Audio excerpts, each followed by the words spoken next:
நூக்குள் வறுவல் மட்டன் சுவையில் எப்படி செய்கிறதுன்னு பார்க்கலாம்.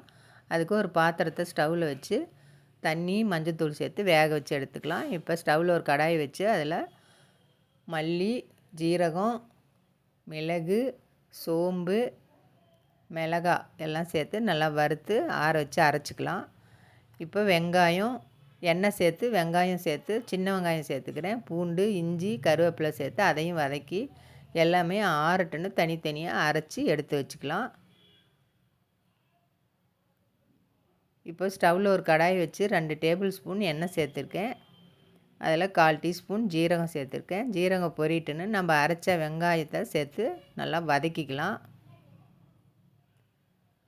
நல்லா வதங்கட்டுன்னு நம்ம அரைச்ச மசாலாவையும் சேர்த்து வதக்கிக்கிட்டு அதோட கரம் மசாலா 1/2 டீஸ்பூன் சேர்த்து வதக்கிக்கலாம். இப்போ வேக வச்ச காய் நல்லா வெந்துருச்சு, அதையும் சேர்த்து வதக்கினா நம்மளுடைய நூக்குள் வறுவல் ரெடி ஆயிடுச்சு.